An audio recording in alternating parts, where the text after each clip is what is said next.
प्रिय विद्यार्थियों, आज हम BA अंतिम वर्ष इतिहास के प्रथम प्रश्न पत्र आधुनिक भारत का इतिहास के अंतर्गत अंग्रेजों के आगमन के समय भारत में व्यापार वाणिज्य की स्थिति के विषय में चर्चा करेंगे।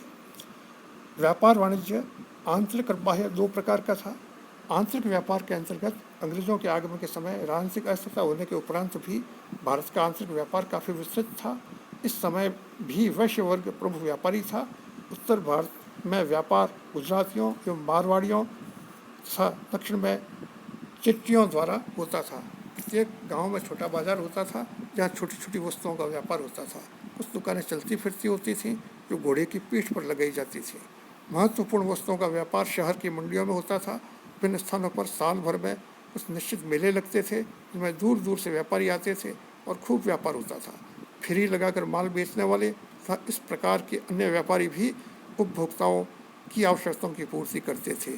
बंजारों के काफिले बैलों पर अनाज, चीनी, नमक आदि लाद कर एक स्थान से दूसरे स्थान को ले जाते थे। कई बार ये काफिले 20 से 30 हजार बैलों के होते थे। व्यापारी भी काफिलों में इधर उधर जाते थे। भारत के महत्वपूर्ण व्यापारी गुजराती, मारवाड़ी और मुल्तानी थे। विदेशी मुसलमान व्यापारियों को खुरासानी कहा जाता था। वे मुल्तान, लाहौर तथा दिल्ली जैसे बड़े नगरों के बाजारों में माल की आपूर्ति करते थे। 17वीं शताब्दी के भारत में विभिन्न देशों के व्यापारी खुले मैदानों में बैठकर व्यापार करते थे। इसे इस चित्र में दर्शाया गया है। माल परिवहन के साधन उस समय बहुत कम थे। व्यापारिक माल प्रायः कच्ची एवं धूल भरी सड़कों से ले जाया जाता था। शासकों द्वारा मार्ग के दोनों ओर छायादार वृक्ष लगवाए जाते थे। यात्रियों एवं व्यापारियों की सुविधा के लिए स्थान स्थान पर सराहें बनाई जाती थीं। इन स्थानों पर पशुओं के लिए चारा एवं पेयजल भी उपलब्ध रहता था। यात्रियों एवं व्यापारियों को मार्ग दिखाने के लिए छोटी छोटी अटारी अथवा मीनार बने हुए थे। राजपूताने के भाट एवं चारण खतरनाक सड़कों पर काफिलों का मार्गदर्शन तथा सुरक्षा करते थे। नदियाँ भी माल परिवहन के लिए सस्ता साधन थीं। कश्मीर, बंगाल, सिंध तथा पंजाब में अधिकांश सामान नदी मार्ग से परिवहन किया जाता था। बंगाल में गंगा तथा ब्रह्मपुत्र एवं उनकी सहायक नदियाँ, नेपाल की तराई में गंडक, बिहार में कोसी, पंजाब में रावी, चिनाब, झेलम, सतलुज और व्यास, मध्य भारत में नर्मदा, ताप्ती तथा चंबल, दक्षिण में गोदावरी, कृष्णा, कावेरी, तुंगभद्रा आदि विभिन्न नदियों के माध्यम से बड़ी मात्रा में व्यापारिक माल का परिवहन होता था। बंगाल में नावों के बड़े बेड़े होते थे। यमुना में चौरस पैंजे की कुछ नावें 100 टन तक भारी होती थीं। गंगा में 400-500 टन भारी नावें चलती थीं। छट्टा से लाहौर तक जाने में 6 सप्ताह का समय लगता था, जबकि वापसी यात्रा में केवल 18 दिन लगते थे। सड़कों पर सुरक्षा के अंतर्गत केंद्रीय, प्रांतीय एवं स्थानीय शासक अपने अपने क्षेत्र में व्यापार बढ़ाने में रुचि लेते थे ताकि उनके क्षेत्र में आर्थिक समृद्धि आ सके तो सरकार को अधिक आय हो सके। इस कारण सड़कों को सुरक्षित बनाने के प्रयत्न किए जाते थे, परंतु फिर भी लुटेरों का भय बना रहता था। इसलिए व्यापारी अपने काफिलों के साथ सशस्त्र सुरक्षा प्रहरी रखते थे। स्थानीय शासकों को शुल्क देकर उनसे सुरक्षा प्राप्त करते थे। चुंगी के अंतर्गत आंतरिक एवं बाह्य व्यापार हेतु एक स्थान से दूसरे स्थान पर माल ले जाने एवं बाजार में विक्रय करने के स्थान स्थान पर चुंगी ली जाती थी। चुंगी के अतिरिक्त समस्त बड़े बाजारों तथा बंदरगाहों पर अन्य शुल्क भी देने पड़ते थे। परवानों द्वारा माल का निर्बाध परिवहन संभव था। औरंगजेब ने इसकी मात्रा हिंदू व्यापारियों के लिए पहले की अपेक्षा दोगुनी कर दी तथा मुसलमान व्यापारियों के लिए बिल्कुल हटा दी। इस कारण हिंदुओं को व्यापार में कम लाभ होता था। व्यापार के स्वरूप के अंतर्गत अंग्रेजों के आगमन के समय देश के विभिन्न भागों के बीच व्यापार की स्थिति अच्छी थी। एक स्थान पर उत्पन्न होने वाली सामग्री को देश के विभिन्न भागों एवं देश से बाहर भेजा जाता था। बंगाल से खाद्य वस्तुएं, चावल, चीनी तथा मक्खन का समुद्री व्यापार होता था। ये वस्तुएं कोरोमंडल, केप कॉमरिन के क्षेत्र से होती हुई कराची तक जाती थी। बंगाल से चीनी गुजरात को तथा गेहूं दक्षिण भारत को जाते थे।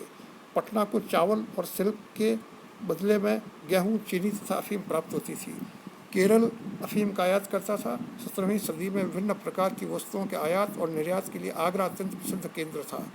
यह बंगाल और बिहार से कच्ची सिल्क, चीनी, चावल, गेहूं तथा मक्खन आदि वस्तुओं का व्यापार करता था। आगरा देश तथा विदेशों में उत्तम प्रकार के नीले रंग के लिए बहुत प्रसिद्ध था।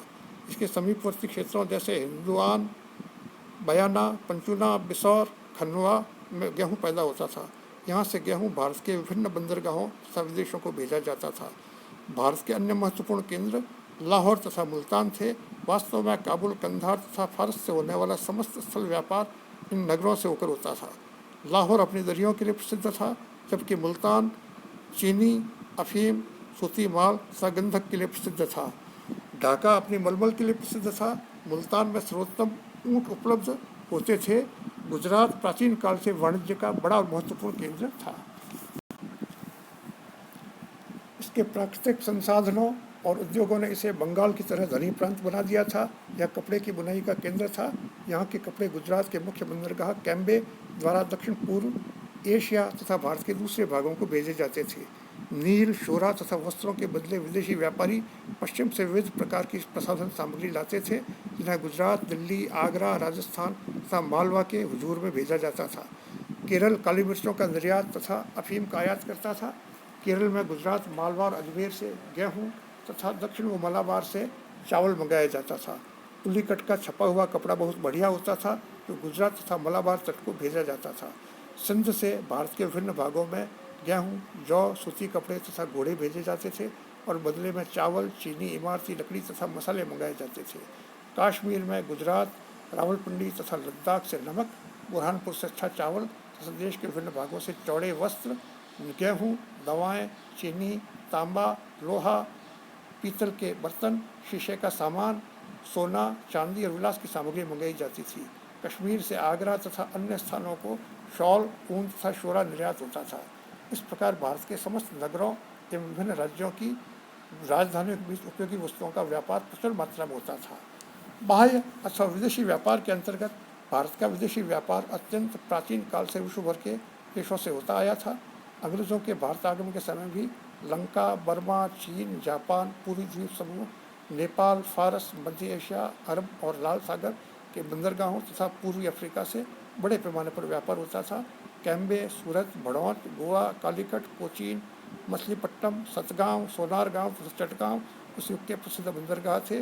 लाहौर, मुल्तान, लाहौरी बंदर, कैम्बे, पटना, अहमदाबाद तथा आगरा में बड़े बड़े बाजार थे, जहाँ विदेशों से वस्तुएं आती थीं और फिर देश के विभिन्न भागों को भेजी जाती थी। भारतीय व्यापार वाणिज्य पूरी दुनिया की आंखों में चकाचौंध पैदा करता था। इससे प्रेरित होकर रूस के शासक पीटर महान 1682 से 1725 ईस्वी ने एक बार कहा था, याद रखो कि भारत का वाणिज्य विश्व का वाणिज्य है और जो उस पर पूरा अधिकार कर सकेगा वही यूरोप का अधिनायक होगा। और यह बात सही भी हुई। ब्रिटेन यूरोप का अधिनायक बनकर रहा। समुद्री मार्ग द्वारा व्यापार के अंतर्गत भारत को पश्चिमी देशों से मिलाने वाले दो मुख्य समुद्री मार्ग थे, फारस की खाड़ी से होकर तथा लाल सागर से होकर। लाल सागर वाला मार्ग थोड़ा दुष्कर था। अतः नाविक तथा सौदागर फारस की खाड़ी वाले मार्ग को पसंद करते थे। यह मार्ग इराक में बगदाद से आरंभ होकर चीन में कैंटन तक जाता था। मुलूची 1653 से 1708 ईस्वी ने लिखा है, अरब तथा फारस के जहाज खजूर, फल, घोड़े, समुद्री मोती तथा रत्न भारत में लाते थे। बदले में गुड़, चीनी, मक्खन, जैतून के फल तथा नारियल ले जाते थे। भारत से कपड़ों का निर्यात प्रमुख रूप से होता था, जबकि बहुमूल्य धातुएं, विभिन्न प्रकार के बर्तन एवं विविध उपयोगी सामग्री में प्रयुक्त होने वाली धातुएं, सौंदर्य एवं प्रसाधन सामग्री बड़े स्तर पर आयात की जाती थी। भारतीय माल कोरोमंडल समुद्री तट के रास्ते से फारस ले जाया जाता था। भारत में अंग्रेजों के आगमन के समय भारतीय निर्यात की मुख्य वस्तुएं कपास से निर्मित कपड़ा एवं अन्य वस्तुएं, अनाज, तेल के बीज, ज्वार, चीनी, चावल, नील, सुगंधित पदार्थ, सुगंधित लकड़ी, पौधे, कर्पूर, लवंग यानी लौंग, नारियल, विभिन्न जानवरों की खालें, विशेषकर गैंडे तथा चीते की खाल, चंदन की लकड़ी, अफीम, काली मिर्च, मसाले तथा लहसुन थे। विदेशों में भारतीय कपड़ों की अच्छी मांग थी। फारस तथा मिस्र आदि अरब देशों को उत्तम प्रकार की मलमल निर्यात होती थी।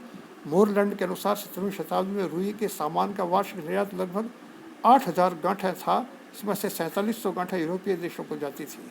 इसी शताब्दी के अंत में भारतीय ताफ्ता, सिल्क यानी रेशम तथा बूटेदार कपड़ा इंग्लैंड को निर्यात होने लगा था।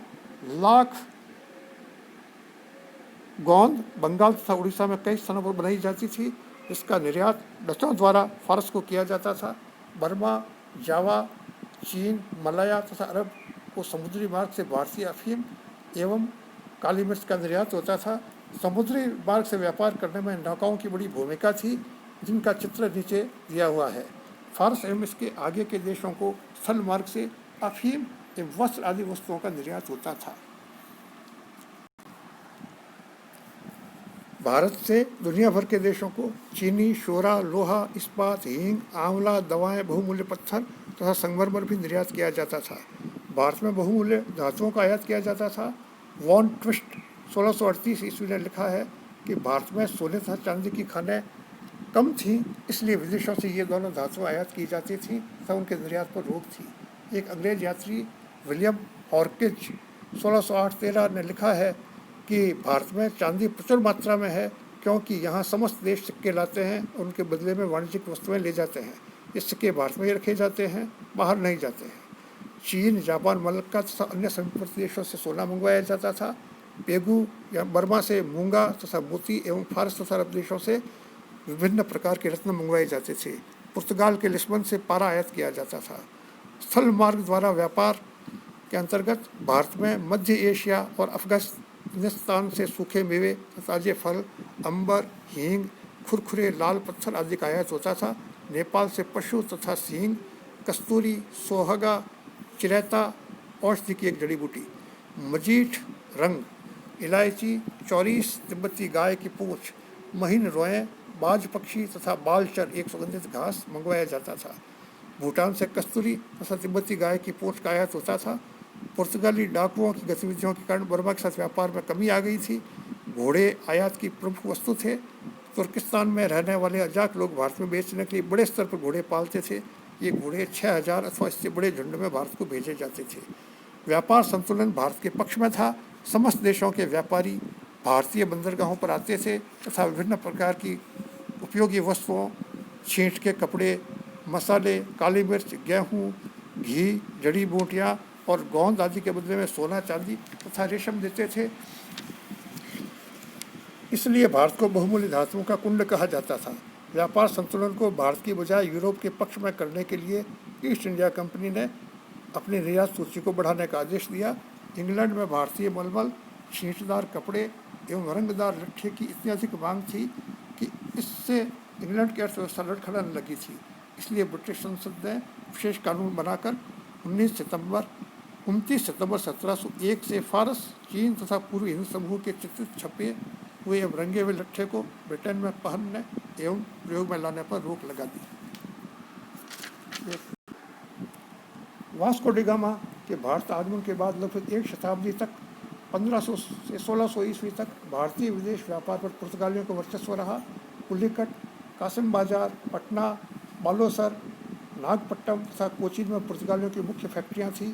अरब देशों के व्यापारी जो भारत में आने वाले प्रमुख विदेशी व्यापारी थे, लगभग पूरी तरह हटा दिए गए।